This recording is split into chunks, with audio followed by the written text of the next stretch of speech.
Hey everyone, this is Corinne Lafont, your favorite radio host, your only radio host, and favorite girl, of course, broadcasting to you from the lovely island of Trinidad and Tobago in the Caribbean on Between the Lines. And I always start my show off being grateful, or some people may say thankful. I'm so thankful for being here. And yes, it's Mother's Day, and I am a mother. So I'll take my opportunity to say, Happy Mother's Day to all the mothers in the world, whether biological, non-biological, it doesn't matter. Even to all the men who are mothers. There are some men out there that are mothers to their children, single parent. Sometimes even if they are not single parent, they are the ones carrying the burden, as well as the mothers carrying the burden of mothers and fathers. So I wish both genders on both Mothers and Father's Day, Happy Mother's Day and Happy Father's Day, because they are carrying a role that is not thankful. People are not, the children are not as grateful as they should be. Some of them, and whether or not you still have your job to do, you do what you need to do it right, and one day they may just turn around, but you do what you need to do as a mother and a father. Do the right thing, whether you get thanks or not. You're not doing it on condition. You're not doing anything for, in a transactional relationship. That's not how it's supposed to be. It's unconditional love is what I'm about, and what my show is about, and what my guests are about. And I want to introduce you to the dynamic duo of Patricia and Bill Clum. Yes, beautiful couple. And they're going to be talking more about love and heart and fulfillment and unconditional love and, your spirituality and much, much more. And, we're talking about today about breaking those barriers and blocks. Yes, let me just, reiterate that, there are lots of blocks, limiting beliefs that people are carrying around, traumas from childhood, traumas from even in the womb. Yes, it's called epigenetics, things that you may not be fully aware of, but you're carrying it. And you don't know why you may be behaving, acting, speaking, being the way you are. And you really need to take that self-discovery, that journey. Something is happening to you, but you can't explain, but something is wrong.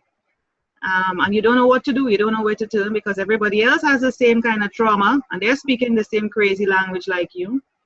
So you don't know where to turn, but I can tell you can turn to me and Between the Lines and Patricia and Bill to help you to discover what it is that's happening to you, with you, for you, around you, within you. So welcome, Patricia and Bill, officially to Between the Lines. Hello. Yes, it's great to have you. It's great to have you. And before you talk, I know Bill wants to say something. Let me give you a quick intro on this beautiful couple. Bill and Patricia Clum provides guidance in the emotional and spiritual domain, bringing awareness to hurts and emotions while facing and healing these fears. With new awareness and integration, you begin to experience wholeness. Let me say that word again, wholeness, not halfness, partness, percentageness, wholeness. Embracing emotion, letting go of resistance, and living in the present moment. Embracing emotion, letting go of resistance, and living in the present moment. Your divine nature is remembered. Self-acceptance with forgiveness heals, transforming within the heart, living a life of fulfillment.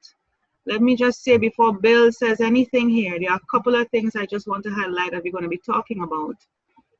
The emotional and spiritual domain, awareness, healing of fears and emotions, wholeness, embracing that emotion, letting go of resistance, stop resisting, living in the present moment, divine nature, self-acceptance, most of all, forgiveness. Forgiveness. And like I say to people, forgiving somebody else is one thing, but forgiving yourself is another story. Forgiveness and transformation of your heart and living a life of fulfillment. Let me extend a warm welcome again to my dynamic duo, Patricia and Bill Clum. Welcome to Between the Lines. Thank you for inviting us. And I was just listening as you were speaking, thinking about all the mothers in the world. And so from my heart to all of you out there, happy Mother's Day. You do such beautiful work and supporting your children to grow. And, you know, I was just thinking of my own mother. Because of her, I am the man that I am today. My wife, of course. So Yeah. happy Mother's Day to all you lovely, beautiful women out there. Yes. And fathers. And others that take on the mother. Yes. You know, that beautiful nourishment and encouragement and embrace. Thank you. Yes. On behalf of all of them, I will say thanks. You know, it's not an easy job. There's no manual. There's no university. There's no cheat sheet or checklist. You know, part-time school. There's no, you know, there's nothing to guide you. Is as it comes. You know, you deal with it as it comes. And for those of you who think you're doing a horrible job, you're not. You're doing the best that you can under the circumstances. Don't beat yourself up. Don't beat yourself up. Yeah. Yeah. So let's start with this whole thing about divine, knowing yourself. There are people walking around that I know they are walking dead, Bill and Patricia. They are walking dead. Yeah. They are not aware. Really, their ego is beyond what I could ever think of. I just see people as walking egos. Everything is dependent on that sort of achievement. In other words, let me break it down simply. If you were to strip them of their title, their money, their car, you know, just strip them clean, and all they have is the name Patricia Clum and Bill Clum. That's all they have. No money, no house, no car. They disintegrate. They're just ready to die. Why? Why? You spoke about in the intro about wholeness. People speak about relationships, about their better half. I used to be there, so I'm not, you know, chomping on anybody. I used to be there. Your better half, my other half, my significant other. These are phrases, terms we use. And I've come to the awareness after being on a spiritual journey the last couple of years of my life, especially the last year in particular, that really those terms are null and void to me, mean nothing, you know, because you really have to be whole. So I want us to start with, what do you mean by being whole? Because people are halves, clearly. People are missing something and they're looking to complete that or to fill that with someone else or something else, which is why when they are stripped of these things, the man, the woman, the relationship, the marriage, the house, the car, the job, the status, the profile, they cannot survive. They cannot function. On to you. Yeah, just really feeling that, you know, like I know what it's like to be stripped of everything, even to the place of losing my freedom. And as I gained all of that back and focused on, you know, like a business for 30 years, you know, I made a lot of money and I thought I was bulletproof and figured, you know, I was untouchable. And yet inside, I felt something always gnawing at me, just this light inside, not knowing what to do. And then a hurricane came to Texas. And I put, you know, after working 30 years, I put my money into apartment complexes. And 2 years later, Hurricane Ike comes along and knocks 100 unit down. Okay, then. And that changed my life. It was really quite uncomfortable. I was scared. You know, I was just 60 years old. Whoa.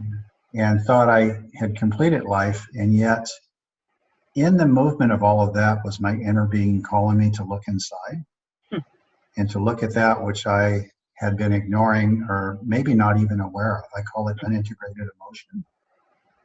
And as men, we stuff it so deep sometimes we forget there's an innocent boy inside. There's an innocent. Oh, yes. Screaming. Yes. Screaming. Yes. Bill, as a 60-year-old at that time, to lose everything, my God, you probably felt I should just die right now. 60. You're not like 18 or 20. You know, at that age, you're like, yeah, I mean, I should be retiring. I could be just chilling on a beach, having fun with my wife. Yeah, I'm living the life. And you're like, hell no, this cannot be happening. I have to start over. Well, As a man is different from a woman. A woman will go through it, But for the men, I want you to tell me what was going through your mind. Well, number one, I was scared because, I had been able to fully support myself and everybody. Like when my kids needed something, write a check, what the heck, I didn't even think about it. Right? And then it came the day where I couldn't write a check, what the heck. And I was a big giver. And so in this opening that Spirit was providing for me, it was actually a humbling. It brought me to my knees. There was a lot of arrogance in my life.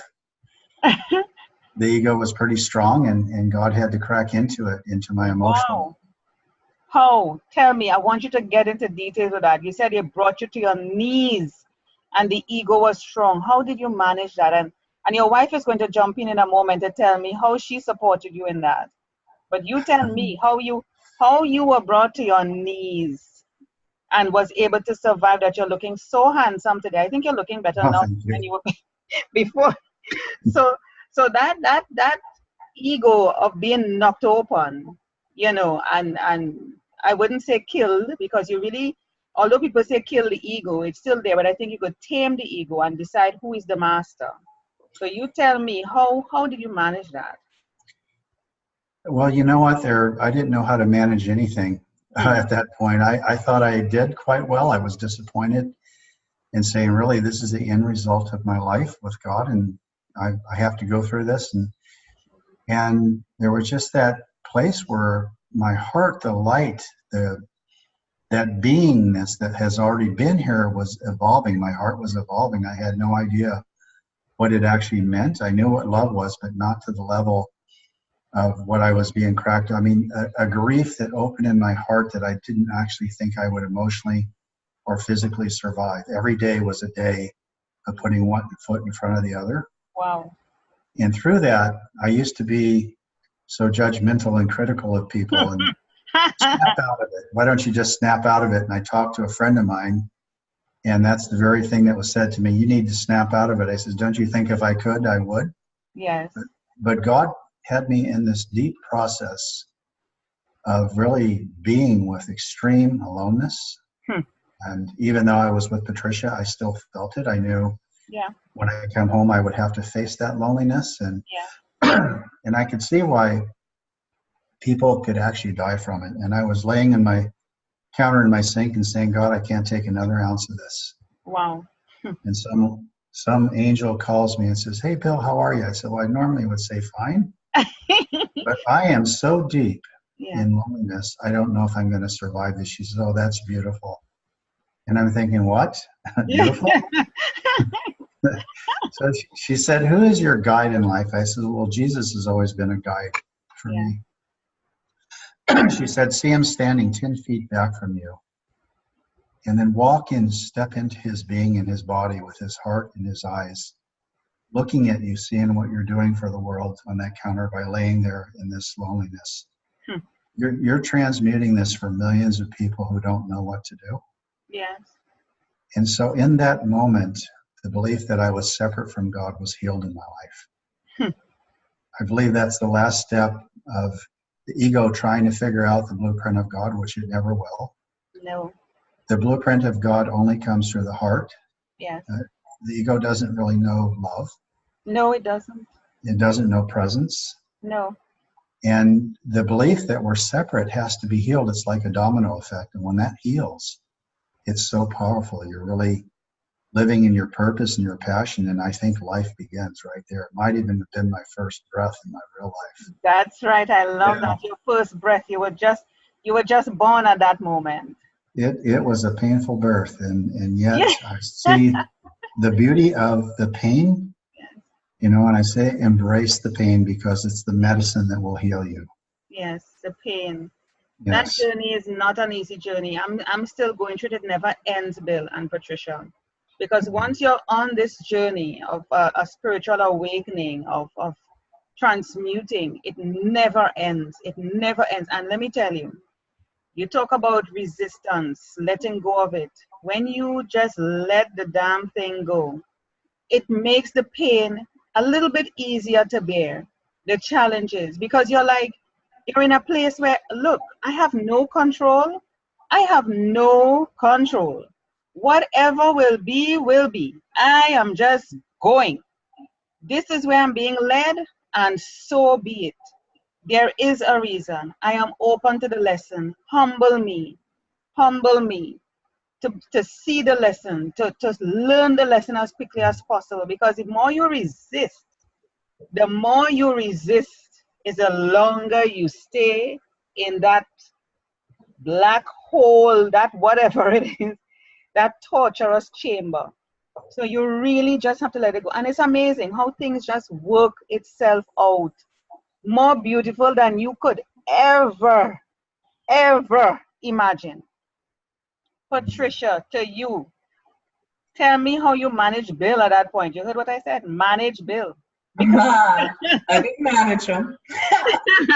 So at that time, we were living in 2 different countries. So he was living in the States and I was living in Canada. Mm-hmm. So really, it was a divine setup for God for this healing for him. So I would just support him on the phone. I would encourage him actually not to call others that didn't understand already his process. Oh, yes. Because what can happen is when you're having an opening like that, if people haven't gone through it, fear takes over. Let me just interject here, Patricia. There's a post, and I keep coming back to this post that a friend sent me, not a Facebook post, on WhatsApp. And if you could picture what I'm about to tell you, it's a picture of a caterpillar sitting across the table from a butterfly. Oh, yeah. Yeah, you have seen it. Yeah, it's beautiful. Yeah. And they're having the little cup of tea or drink, chilling. And the caterpillar says, "You've changed." You've changed. And the butterfly says, "We're supposed to." Yeah. We're supposed to. It was like just two little sentences shared between the caterpillar and the butterfly. It seemed quite obvious to the butterfly that, hey, this is what's supposed to happen. What's up with you? So, you really can't speak caterpillar language, or butterfly language to somebody who is a caterpillar. So That's right. when you're on this journey, you cannot, they're going to think you're wonky, you're woo-woo. What are you on? Are you smoking? What are you drinking? Who are you hanging around? What are you listening to, Bill? What? They think you're crazy.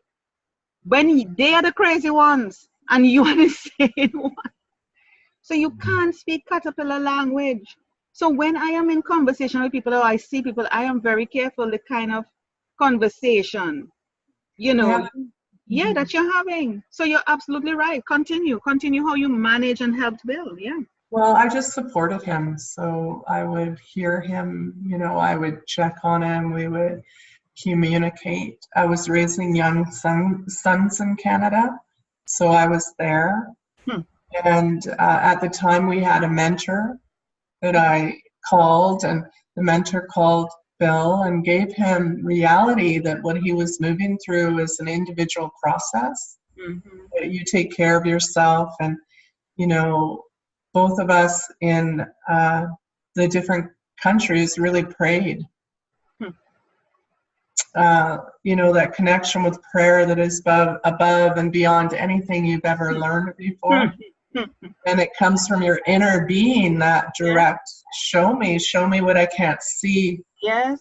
Show me how to let go. Show me how to surrender. Yes. Show me how to move through this day. Yes. Without any conditions. It takes, I don't know if it's a special person or being, as you say, brought to your knees to realize I am not running things here.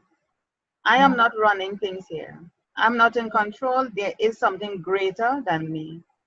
And I have to give it up. I got to give it up. I need to recognize. Well, the thing is, you know, this ego mind we've been talking about is through the ego mind, we have a very limited version of who we are. We have much more potential, and like you said, beyond your wildest dreams, when we surrender to who we really are. Yeah. And it's a whole lifetime of unfolding and opening to who we really are. Mm-hmm. It's this evolution we're all in. Oh yes. It's on it evolve. Yes. yeah. So why Bill didn't say why me? His 100 units went down in smokes in Texas. I mean, you could have been saying why me, or did you say why me? Because I mean, you were living the life. You were writing up checks for your kids. You know, without a thought. Yeah. Did you say why me? Well, the question turned into why not me? It turned into, but you Why did not? say, Why not me? yeah. You know, and Yeah. my mentor, thank God that he had went through this himself. Oh. And when he called me, I was wanting something hopeful because I was pretty deep in the hole. Yeah. And he says, well, Bill, and I didn't like the tone of his voice because it wasn't going to be what I wanted to hear. Of course not. That's the ego, because you want to hear what you want to hear. Oh, I would have taken it if there was a silver bullet, I would have taken it. But he announced to me there wasn't one, and it brought me even deeper into the fear and the grief. Oh, jeez. Mm-hmm. And he says, Bill, you have to go through this. Mm-hmm. You're on the fast track with God. You're doing 2 years worth of work in 2 months. So keep breathing, do your practices. And it took everything for me to walk out my front door and to get out in nature and walk and connect with the earth. And that was so beautiful. It was a healing process. And then going to that deeper level of forgiveness. Huh. We think it's about somebody else. Don't go there, Bill. Don't go there, Bill.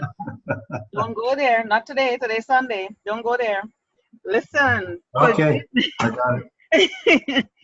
Forgiveness, Bill. I could never stop talking about forgiveness because it's the hardest thing somebody could do.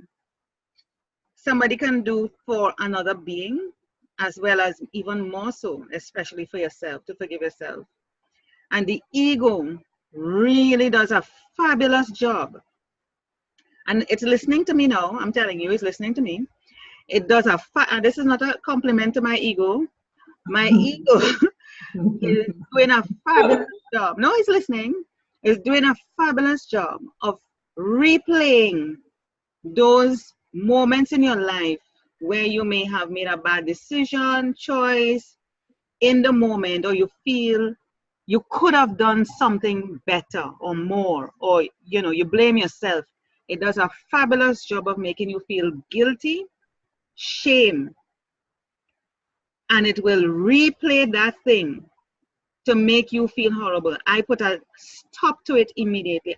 Just like when I'm talking to you, I talked to my ego and I said, excuse me, you're not speaking to me. No, you're not.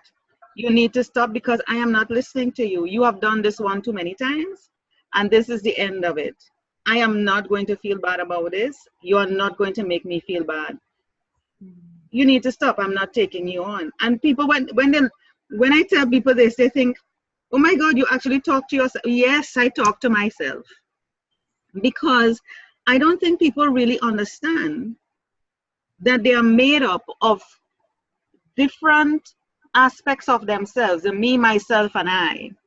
You're using terms like inner being. If somebody is listening to this and they're not where we are, they'll be like, what do you mean an inner being? An outer being, an inner being? What the hell is that?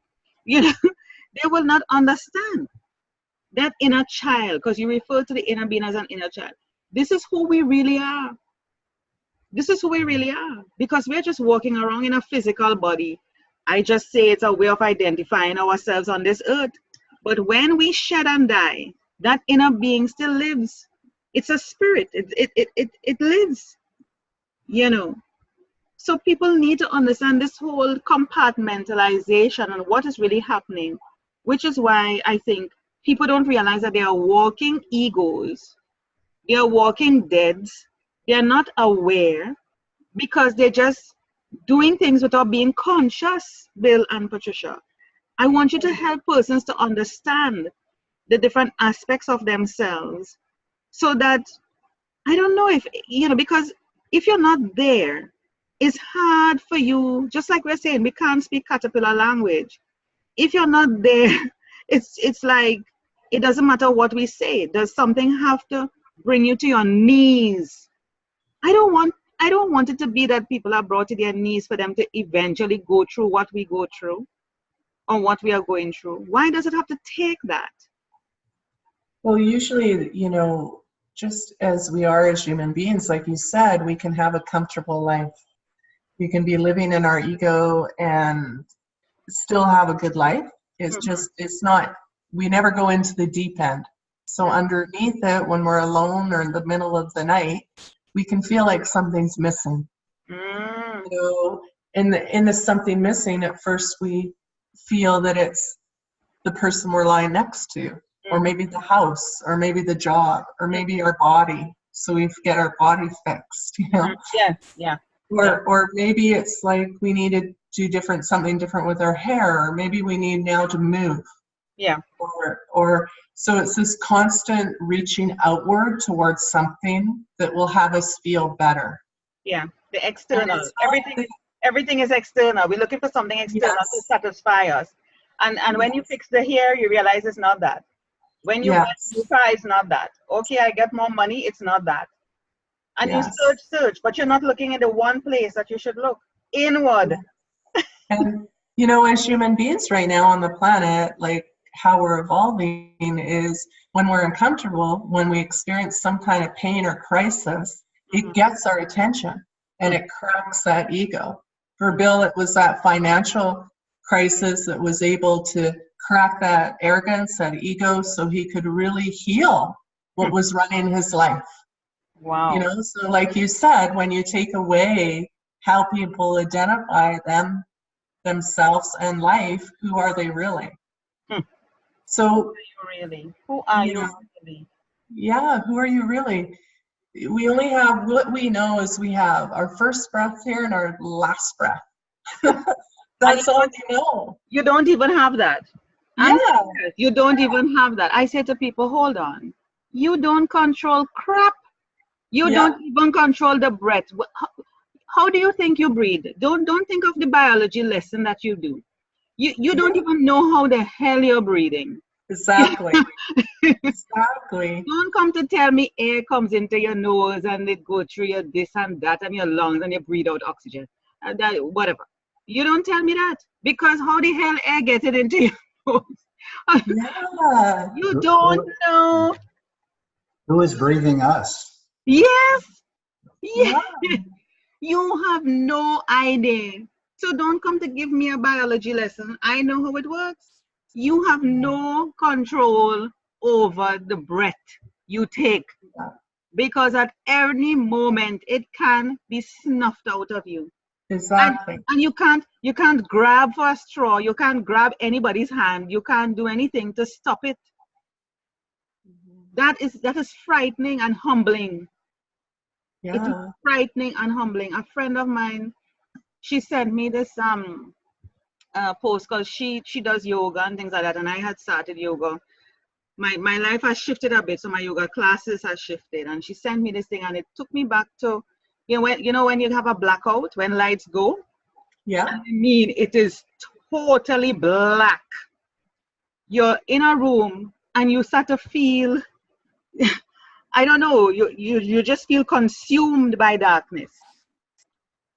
And it is quite frightening, because you don't know your way around. It takes a while for your eyes to adjust, and your senses, the other senses, to come in to say, okay, I know the TV's here. I know the bed ends probably here. I know I can turn left, but you're in total blackness. You feel like you're being swallowed in some way or form. And then the fear set in until you're like, breathe. It's going to be okay. And it took me right back to a child where I experienced that. And she spoke about just letting go. You have no control and just giving in.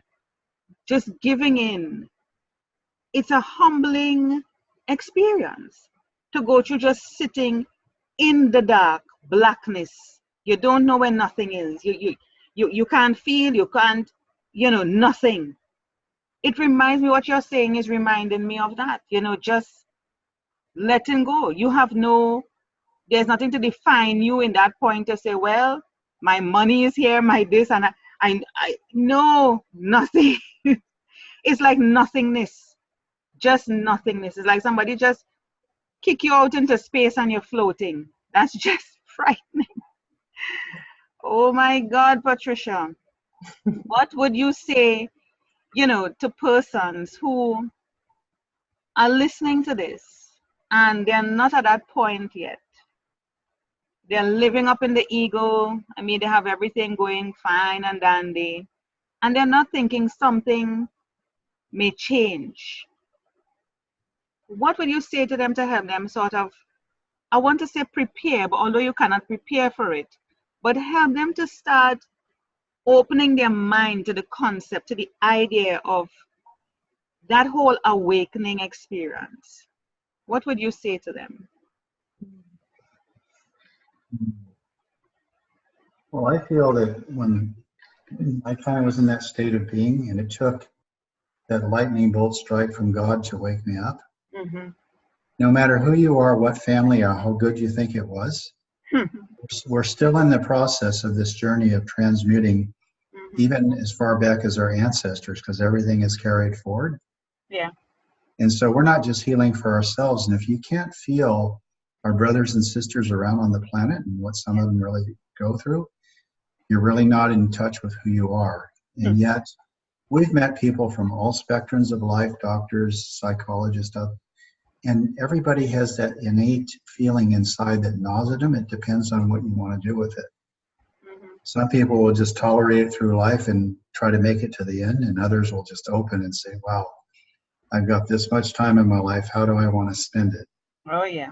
And so when that desire comes and there's a willingness, actually is when God gets to work on this.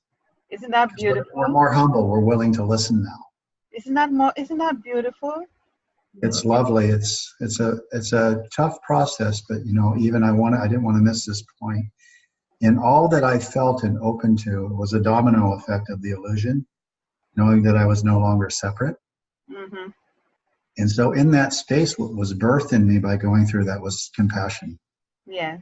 Compassion and joy. And in that space, the vibration of that holds a lot of space for others. Yes. And in the emotional valleys that we all will drop, we're all going to feel pain and grief and sadness and fear, no matter who you are, how wealthy you are, whatever the situation is, we're all going to have the experience of that somehow. Yeah. And at that point, what do you do with it? Yeah. Patricia, you want to add to that? I was just going to say, and to recognize it as an opportunity. Like you said, feeling in the darkness or in the hole or in having this life around you, but inside feeling lost in it is actually an opportunity. There's something wanting to be born in you. And whoever you are, so the people, by the time they come and sit with Bill and I, they feel a yes in themselves. And they might not have an explanation. They might even not have the language or the words for it. And they come from all walks of life. They feel the conscious movement happening on the planet. And they're wanting to have whoever they are give to the planet in a way that is of value, in a way that will be here after they leave the planet. There's something that moves in us as human beings, no matter where we live. Yeah. I want to ask you. You two were separated. You in Canada, Patricia. You in the States, Bill. Yeah. But when this happened to you, I'm trying to sort of see a sort of parallel here and the timing. When you were brought to your knees because of that financial situation, and you were forced into going into this awakening and opening yourself and cracking of the ego and going on the spiritual journey. at what point was Patricia on her journey? Was she there, or was she still in that egoic state to be able to support you? Because I'm thinking, what was happening to both of you at the time when that situation occurred with you in Texas? Because yes, she supported you, I mean, as a dutiful wife, yes, but where was she on that journey? Was she on the journey at the same time as you, or was she there before you? Did she come after you? What? Well, we met about 15 years ago by accident. Well, maybe not by accident. There's no such thing as accident, Bill. Yeah. So, there's an age difference between us of 18 years. I would never know. You two look very young. I'm telling you. So I would never know. If you didn't tell me, I wouldn't notice. Well, anyway, we both just were very upfront with each other, because what I wanted after being through several relationships was I was actually working on that relationship, learning how to love myself. I took that time out, and I wanted to really know in my heart. And so in that process, when I felt I came to the end of it, I said, God, what I really like this time in my life is my divine reflection. Somebody that reflects where I'm at. We both spoke to each other, my life's about God, and that's number one for me. And she says, well, guess what? That's my number one too. Nice. And we didn't know we'd be doing this work, but God had a lot of work to do on both of us. And she was very supportive in the process. She just knew that God was doing the work. She didn't try to fix me. She didn't try to do any of that. She just knew I was in the movement. Mm-hmm. And our mentor was so strong, he cut that path so we could move from the uncomfortable into the comfortable of actually coming to know ourselves, coming to know God, coming to know my heart. Yeah. So we needed that time apart, because I had my own growth that I need to do on my own. Nobody can do it for you. No. And for myself, I had a strong relationship with Spirit God, and I've had a lot of different awakenings and different points. I've gone to my knees. I'm a strong woman, so I get, I have the opportunity to go to my knees often, especially when I was younger, and over time, there's just so much more surrender in it. Of course. I no longer have an inner battle. I know that however our life moves, and whatever moves in my life and our life is meant to be. I no longer question it. No. I actually really enjoy it. We'll turn to look at each other now and go, whoo, that was a ride. What's happening now? What's happening now? I just wanted to share a little bit. When I actually first met Bill, it was wonderful to meet him. And, I heard right there in meeting him that he was the real deal. Yeah. And I knew that I was still moving through the dark night of the soul. Yeah. For me, I went through about 8 years of it. Not everybody has that time frame. Yeah. For me, it did. And so we lived apart in these two different countries. Like I said, I was raising my sons from another father, and I went to stay in their hometown to continue until they went to university. And so it was divine in the way that we, like Bill said earlier, we're moving through our different thresholds of opening, different healings, separate and yet together. We were in a committed relationship. So we supported each other. We were very straightforward at that point in our life. It was whoever we would do the rest of our journey with would be somebody, like Bill said, God first. Yeah. And that's how we follow. And we made a commitment to each other that I would never get in the way of God's relationship with Bill. No. So wherever God takes Bill, and same with me, I know that of Bill. So we can relax in our relationship. We don't have to be anybody but who we are together. Exactly. And that's what a relationship is about. Led by God. It has nothing to do with you. Led by God. Led by God. Submit yourself, surrender. Do not resist. Do not resist. Don't do the DIY approach and do it yourself. It doesn't work. I had gotten to that point. Honestly, I had turned everything over. I said, God, I had these relationships and Yeah, I learned a lot. yeah. And now Yeah. this is you. Yeah, Patricia. We have done the DIY. We all have the DIY because we know it all. Of course. Right? We know it all. And when we realize we turn left, right, up, down, it's the same thing. We're like, hell no. No, I need to give it up. I need to give it up.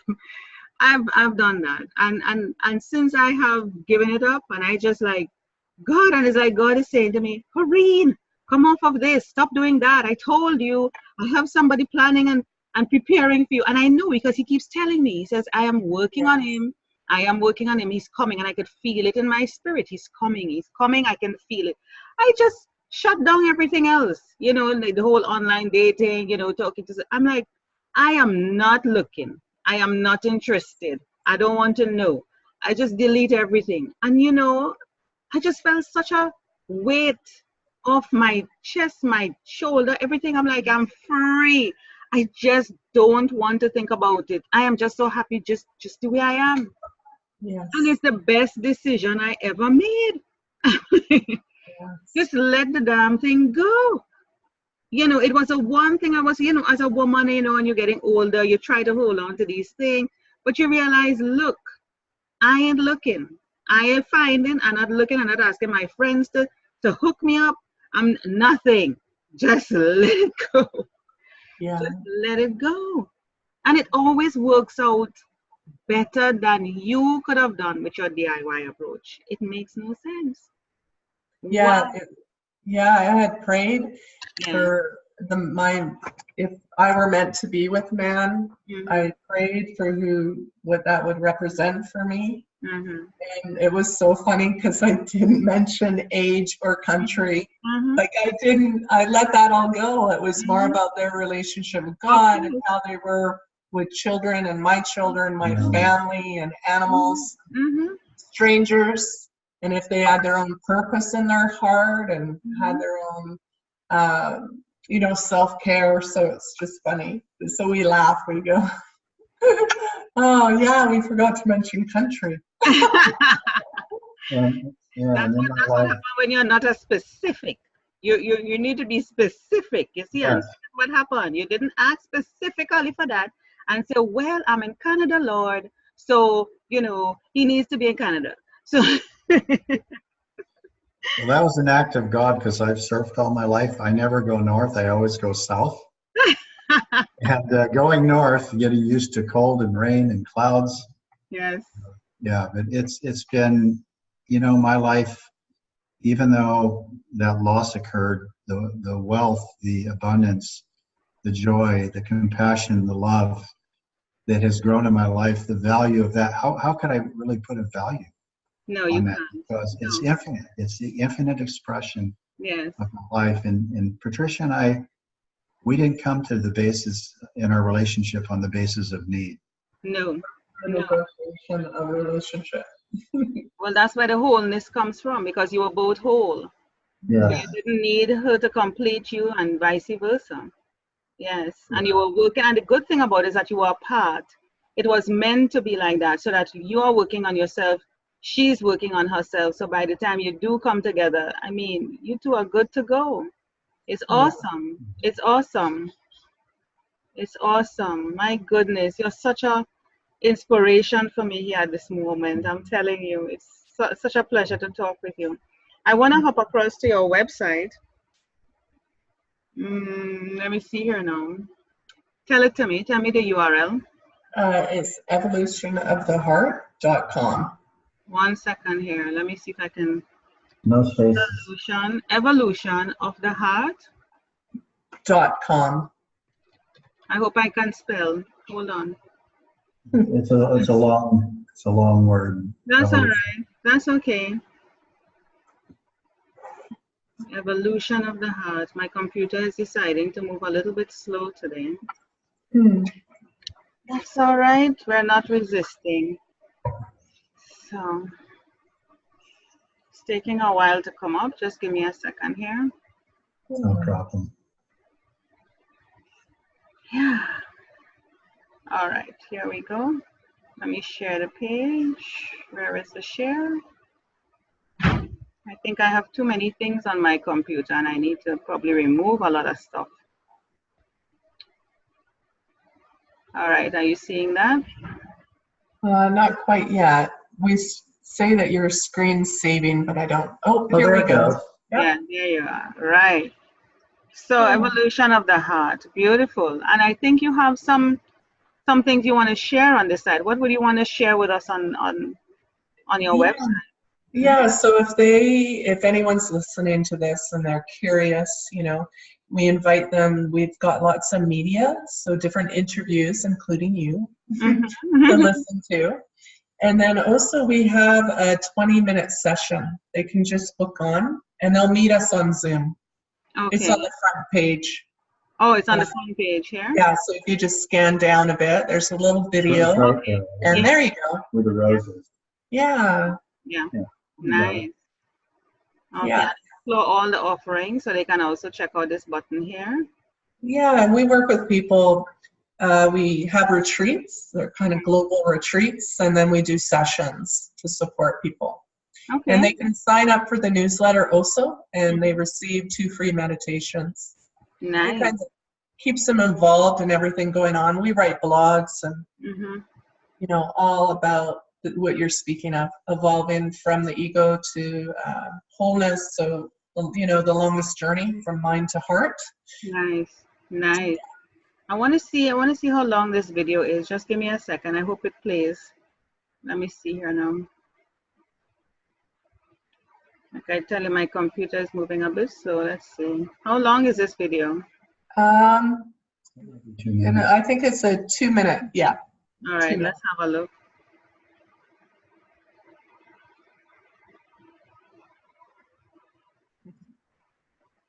This is an older video. We're actually in the means of creating new videos. In a word, I can hear my heart speaking to me now. The more my heart opens, the more I get how delicious I am as a human being on the earth. Oh, it's slowing down, it's buffering. I like how she said delicious. It is a delicious feeling. You know who I hear use that word too? Abraham Hicks. I'm sure you know about Abraham. Yes. Esther and yes. Jerry. She uses word delicious a lot, and I'm like, yes, I love it. Yeah, it is. Yeah, this is buffering a bit. But if it doesn't play, let me see here now. It's stopping it from playing. Let me stop and play again. Things are slowing down. My apologies for that. No problem. Yeah. Let me see what's happening. Okay, it's stopped now completely. Technology is amazing. I'm telling you, just when you need it, right? Let me see if it will. Yeah. All right, so I'm going to encourage persons to take a look at this video. It's a 2 minute 10 seconds video, and it's on YouTube as well. So check out the website. Let me see if I can scroll back up here. Yeah, check out the website. It's what? evolutionoftheheart.com. Yes, and there are some free resources. You have your retreats. And of course, connect with Bill and Patricia. Yes. Yeah. You're on social media as well, right? I see Instagram. Right. And of course, if you need to be, there are press inquiries, if anybody wants to have you to speak or do workshops or seminars, anything at all, they can get in touch with you. I want to read this. As your heart heals, so too does your relationship with yourself. Loving acceptance embraces your fullness of being. I want to just close off by asking one question, and it's something I've been thinking about. Your ego versus your inner being, which is your spirit. My thinking, and I've read it somewhere and also understand it this way, and tell me if I'm correct. Your ego is a voice. You hear that voice talking to you, a literal voice. but your inner being is a feeling, you know, like that gut instinct. So when you feel something, you know, people say, I knew it, I felt it, I shouldn't have done that. I knew it. It's a feeling. It doesn't talk to you. You may feel it talks to you because it is so loud. Sometimes it screams at you. You get this, no, you know, don't. You feel something gut wrenching in you.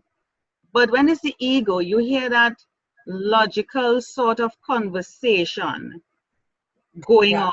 Your mind goes into a sort of analytics, monkey chatter type of thing. Am I correct in Yes. distinguishing the ego and your inner being? Yeah, the ego, you know, will criticize, judge, gather evidence to support a position. Gather evidence, I love that.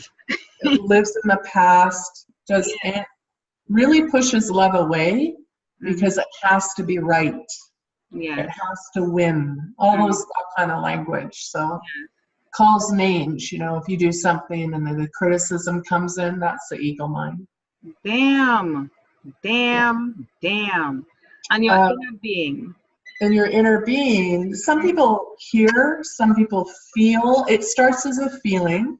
Some people experience they feel content at the moment, or they feel, maybe you might even feel like you've really connected to someone, like you're on the same kind of vibe when you're in conversation with them or spending time with them. Yeah. And so just quickly, the work we do helps the emotions move in you, because a lot of times in our world, due to the fact there is very ego mind driven, is we actually don't know how we feel. We think we know from what other people are telling us or how we think other people see us. So the inner being gets the clarity. Go ahead, Bill. Well, the ego, number one, does not like being in the unknown. So how will we ever come to know God, coming to know self, until we step into that which we do not know? It's our coming to know God, and I'm excited about stepping into the unknown. And at the same time, as my heart evolves and the protection drops, the mind, ego begins to surrender into the heart and becomes divine ego and divine mind. That's deep. That's deep there, Bill. That's deep. Yeah. But it's more about that feeling. And you know, the thing is, we get confused with the feeling, because your ego will convince you, like you say, gather evidence, everything, you know, and you start to connect feeling with it. You're like, I feel that's the right thing to do. Yes. You know?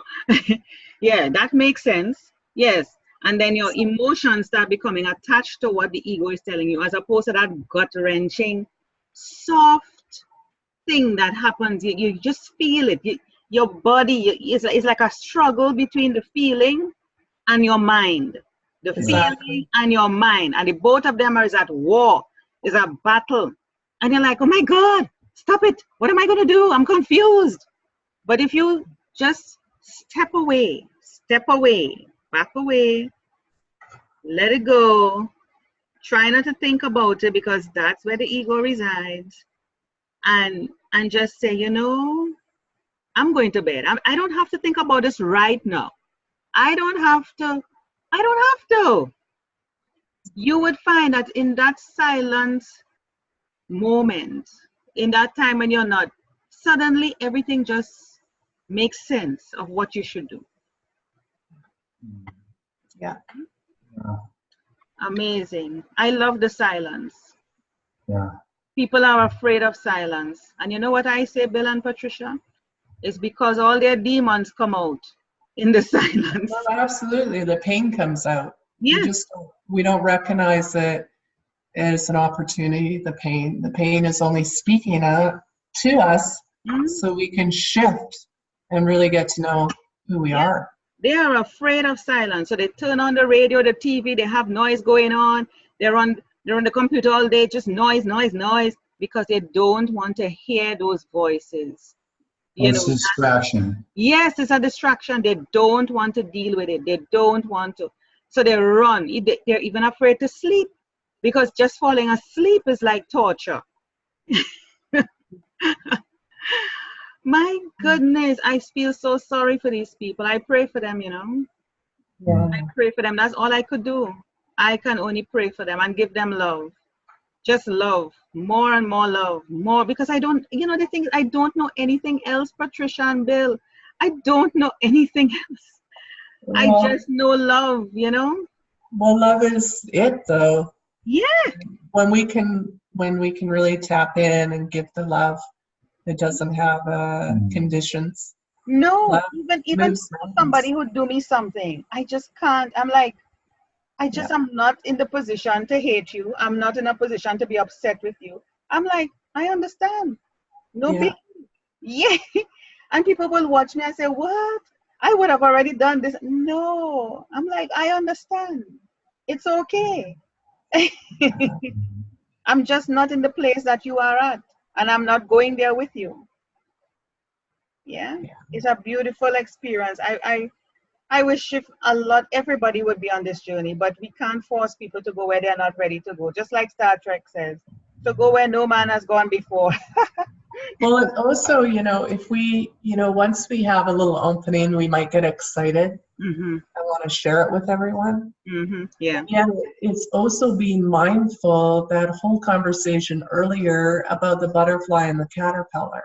Mm-hmm. Here's the thing, it's almost like just because we're a butterfly, we found our wings or had a little opening, it doesn't make us be God or creation. No. Meaning that it's almost at times a brutality if we try to force our issues on another. Yeah, we can't.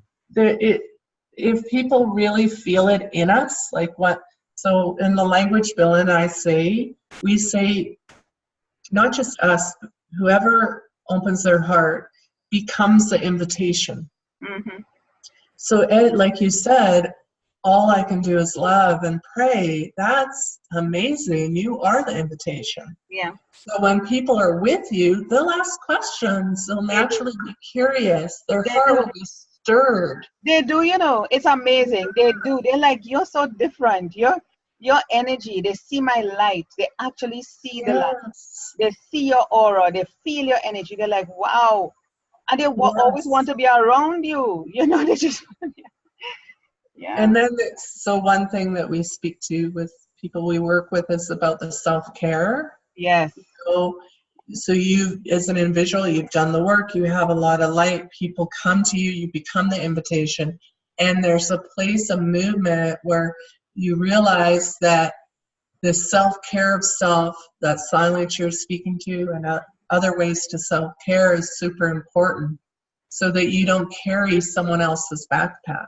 Oh, yes, that's their job. Oh, yes, please. Not carrying anybody's load. Not carrying it. Nope, that's not what I'm about. And you're not here to suck my energy either. You know, vampires, because they love to do that. They see you're the light. They want what you have. They want to be like you. They're not prepared to do the work. They just see you and want to suck your energy. They want the shortcut. That's right. No shortcuts. It wasn't. I didn't do any shortcuts to get to here. Exactly. There's no way around surrender. Yes. I love that. That's a great way to end the show. And we have been talking for an hour and 3 minutes, believe it or not. That's why it feels like 15 minutes. Yes. Yeah, there's no way around surrender. Even if and the beautiful thing about it, even if people try to suck my energy and I allow them to, and because it's only if I allow it, consciously or unconsciously, they can't suck me dry, because it's just a constant flow. I'm constantly flowing in the light, and I choose to stay in the light. Yeah. I feel it's because you're in the infinite space of your loving heart. There's nothing more powerful than that. Nothing. Oh my goodness, it's a beauty to be in that space. It's a beautiful experience, and I know I'm not even fully there yet, and I'm like so excited to see much more of it. I'm like, oh my God. whatever it takes to get me there. I am just so ready, show me the way. I am your instrument. I am humble and willing. I'm here to do your will. Just guide me. Help me to be submissive. Help me to be the student. Help me to listen. When my intuition talks to me, Yes. that I just give it its respect. I honor it and I listen all the time. And every time I feel tempted to go otherwise, I'm like, stop. No. What is my intuition telling me? What is my spirit telling me? I follow only my spirit, not my mind. I'm not going to think about this. What is my spirit telling me? This is what feels right. That's what I'm doing. Yeah? Yeah. Yes. Wow. I thank you so much, Patricia and Bill. I really, really appreciate this. Thank you so much. Yes, for being on Between the Lines. Thank you so much. God bless you. Bless you. Thank you. Same to you. Same to you.